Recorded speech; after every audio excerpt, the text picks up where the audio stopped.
Right, 27 November 2023, and today I am using a very unfamiliar gadget once again, and I'm dealing with a lot of load shedding. So I'm going to be very quick with this broadcast, and it is very interesting to me that every time I have to look at issues to do with corruption, I eventually get led to ZANU-PF. ZANU-PF is now a menace in our society. ZANU-PF guys, they are shameless, and the things that they do are causing a lot of grief to people. And all these people are surrounding President Mnangagwa, and every time I see a corruption story, I know that eventually it will lead to the Central Corruption District. The Central Corruption District of Zimbabwe starts in Samora Machel and goes there around First Street, Mutumbuka, that side to NASA, that area around the Central Corruption District, all the way to the Harare Gardens. This is where all the corruption in Zimbabwe takes place. And the sad story that we saw today is of former Minister of Education, Mutumbuka. Who doesn't know the former Minister of Education? One of the most well-known people. When I was young and I was in Bikita, we knew Mutumbuka, we knew Begede, and we knew my headmaster, Chuma. Those are the people who are well-known in education in my area.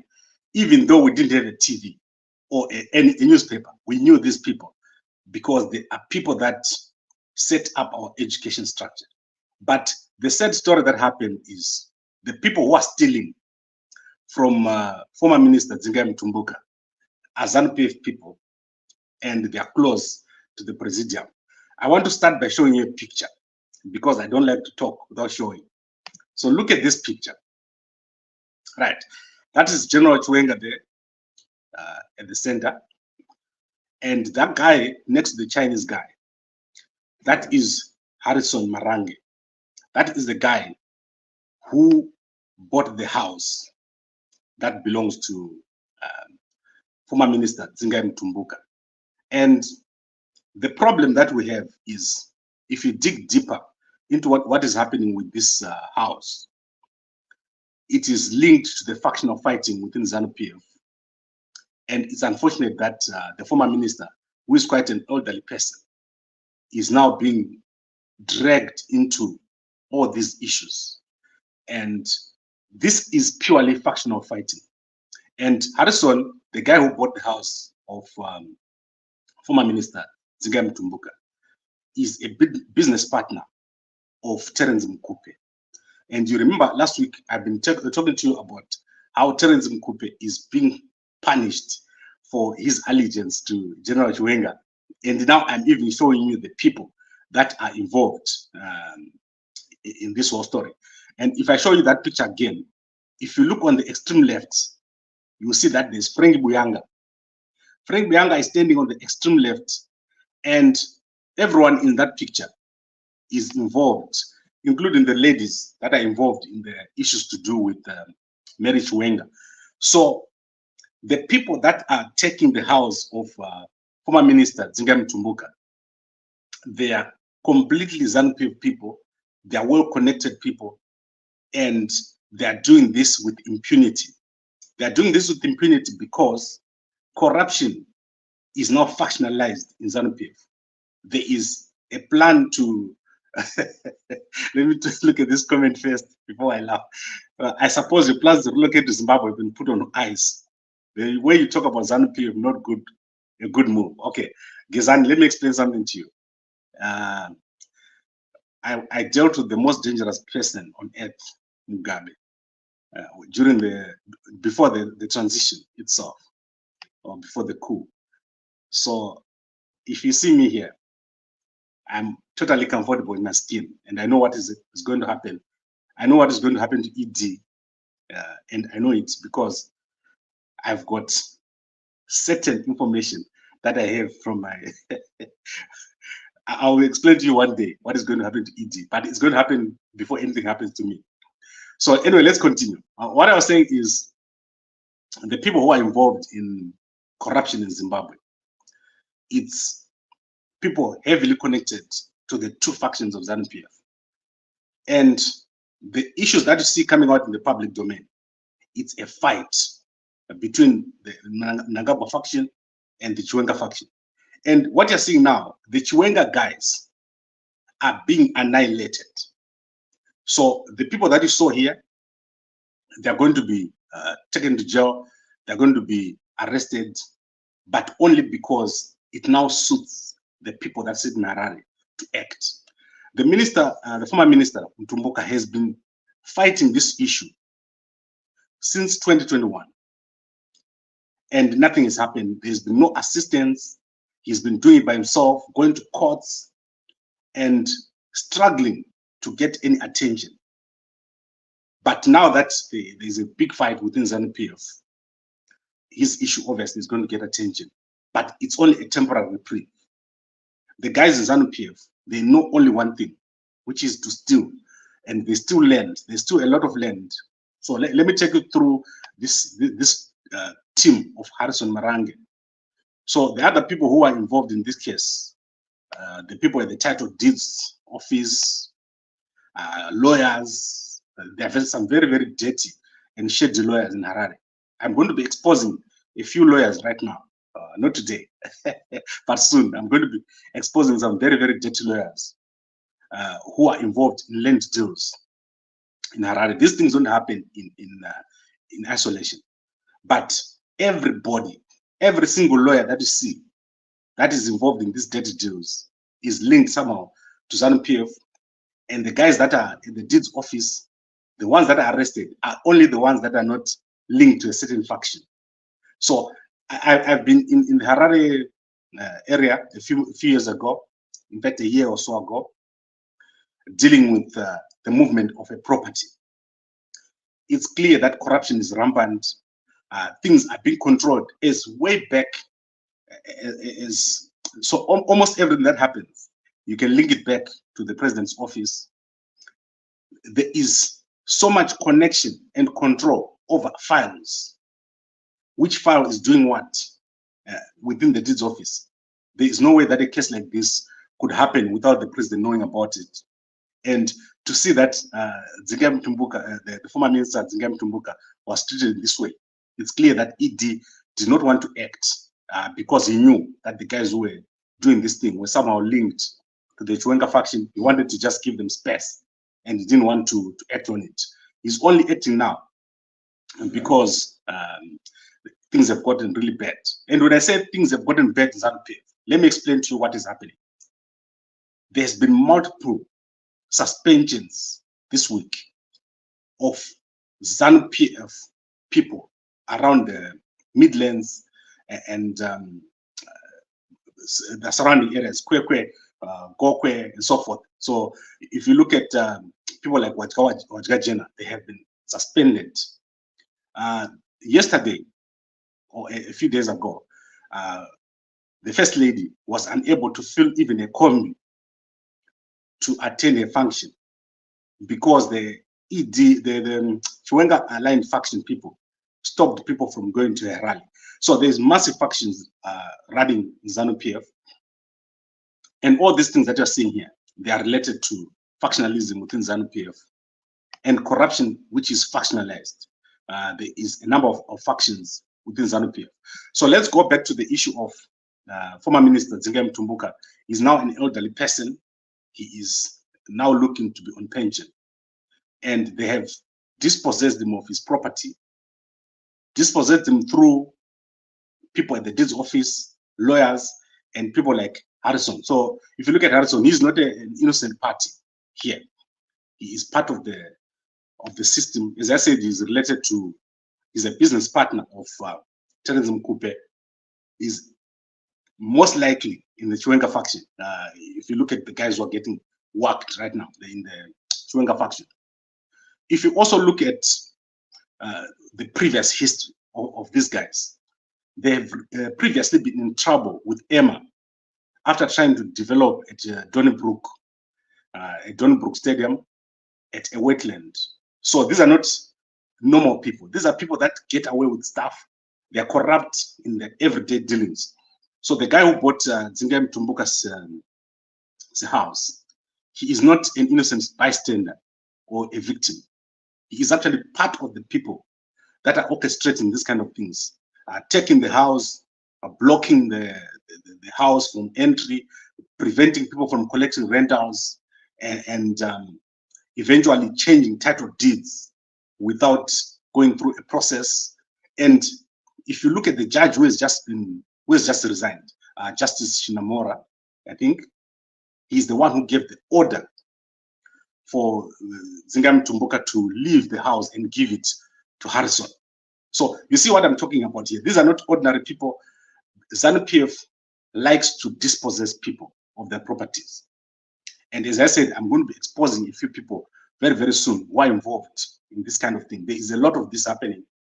People taking land from people, using state agents in this kind of activities, because there were threats issued here for tenants to leave. There were threats issued for people to stop collecting rent. So they were collecting rent at this house for years without the owner of the house being able to collect the rent. So basically, as I'm saying to you, this is a ZANU-PF people doing this. They know that this is a former minister, he's living abroad, and they found that he was an easy target. And I'm very, very happy that the former minister, Mutumbuka, was clever enough to make the video that has gone all over the country.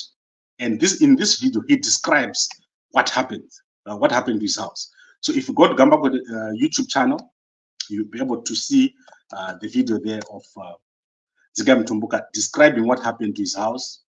And I don't want to play it here. It's a long video. You also, if you go to gambako.com, you see Zinga Mutumbuka meeting with Mnangagwa in New York. So they had a meeting in the USA on the 25th of September, where Mutumbuka tried to ask Mnangagwa to intervene in this matter. And Mnangagwa has not intervened in this matter. Eventually, the judge ended up stepping down without facing the music. This judge should have faced the music. There was a tribunal there of a judge and a lawyer that I will tell you about one day, that is involved in this case of Shinam. I don't know if it's Shinamora, but he's a really slimy judge who was doing a lot of slimy stuff. The whole legal system in Zimbabwe is a mess. The lawyers in Zimbabwe, they're involved in such dirty deals. The only thing left is for them to sell body parts in their offices. That's how bad the lawyers in Harare are. They are so bad, and they're involved in all this kind of stuff. They steal, they cheat, and they lie. That's all they do in Harare. The law profession has gone to the dogs in Harare, starting from the judges, the lawyers, all the way down to the people who sweep at the offices and the lawyers. You saw what happened to Tendai BTC employee who was forging documents in a property deal again. So it seems like stealing property is one thing that is very, very common in Harare. But this particular case, these are ZANU-PF connected people, very, very close, people who stand close to a president. These are the kind of people that are involved here. And the former minister should not have been subjected to this situation. And I hope that this gets sorted very, very soon. So I want to wrap this up. As I said, I'm not going to play the videos. You can go to Gambakwe YouTube channel. You'll find a video there. ZANU-PF officials still Zinga Mutumbuka's house. You'll see the video also on gambakwe.com of Mnangagwa meeting with Zinga Mutumbuka in the US. And he's tried his best. He's put his story out there. People like Harrison Marange, obviously crooks, people who have been stealing property from people. How do you buy a house for $40,000, which is worth $600,000? So it's clear that the ZANU-PF guys, they are moving and acting with impunity in terms of the land deals, and it's uncontrollable. When they buy residential stands, they change names of residential stands, and they dispossess people. without shame, they do it. And they do that because they know that they're very, very close to senior ZANU-PF officials. Right, so I think we're done here. There's nothing left to say. And let's look at the comments. I want to look at one comment or two. Then we'll take it from there. Tomorrow morning, I'll be back here. We need to do an appeal for Dr. Clarence. There was a break-in at his house. Obviously, state agents, they took his computer and they locked his YouTube account. They made every video that is ever made private. And so we need to help him to get out of that place. So now let's look at, Kaino says, tell me of the reshuffle and removal of Chwenga. That is a fake video, my friend. I looked at that video, it's fake. I don't think it would even try to remove Chwenga. It's a poor idea to do that. To remove Chwenga like that is not possible. So don't even watch a video like that. I don't even publish such videos because I know that they're fake. Now let's look at, I suppose, okay, that one I've already covered it. I'm not planning to relocate to Zimbabwe. I live in Zimbabwe. My grandfather, the great Gambakwe, was a king and a chief in Zimbabwe. And no one can touch me. That you can be sure. The ancestors will deal with you very, very severely if you touch me. Now let's go to Taffy the man. My brother, how are you doing? It's been so long and I enjoy watching your work. Only yesterday I was reading about Mutumbuka's work in ZANU-PF's Department of Education together with Fei Chung before independence. Correct. As I said to you, when we were young, we used to know Tsingai Mutumbuka, we used to know Begede, and we used to know our headmaster, Chuma. Those were the most popular people at our school. And then let's look at, please don't keep asking me about Chwenga being fired. It's not possible. Let's go to, and I think, let me address this thing. People want Chwenga to remove Mnangagwa. It's not a good idea. Okay, you don't want ED to be removed by Chwenga. That's a bad idea because the things that will happen after that, you will not like them. So you must prefer a democratic way of doing this. So Zimbabweans are being impatient. So don't listen to all these things about someone removing another person. There is factionalism in ZANU-PF, but it's going to play out. It's not going to end with a simple firing. ZANU-PF does not make decisions that way. The ZANU-PF has got a certain way of making decisions, and there's a formal way and an informal way. So that is not the issue. Now let's conclude. Let's conclude. I think we've addressed the issue. Former Minister Tsingai Mutumbuka, very, very brave man, has made a video and explained how his house was taken over by ZANU-PF officials, people who are heavily connected, like Harrison Marange, people who are working with obviously guys in the Chwenga faction. That's why they're being exposed. And his house was also being transferred from his name to the name of Harrison Marange using a judge, a deputy judge, Chinamora, who is stepped down. And that deputy judge was a close friend of ED. That is how this thing works. And that is the circle. So eventually, this whole thing came around because Mr. Mutumbuka was clever enough to make the video and explain to everyone how his house was being stolen. So if someone is stupid enough to steal that house now, we want to see how stupid a person can be. That house cannot be stolen. And I can assure you, whoever is holding title deed to this house, it's now a piece of paper. And Mr. Mutumbuka can easily go into his house now and stay there very, very peacefully. There is no one who doesn't respect Mr. Tsingai Mutumbuka. I think the love that he's got from the Zimbabweans is extreme.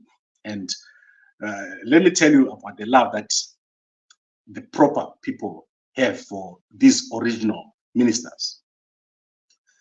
The way that Mugabe had organized his first group of ministers was amazing. The people that came out of the universities before 1990, or before this current crop of ministers, if you go on international stage, they're doing massive things. And I often surprise myself when I go in a meeting overseas and I'm sitting in a boardroom with 20 to 30 and 40 people. The Zimbabwean confidence is with me because I know that there is nothing that I was not taught. And I know that many, many directors, company owners, people who came out of the villages, they've gone on to do massive, massive things. because of the type of education that was designed by the people like Mutumbuka. They did a great job. And as you can see, Gambako Media is a homegrown company.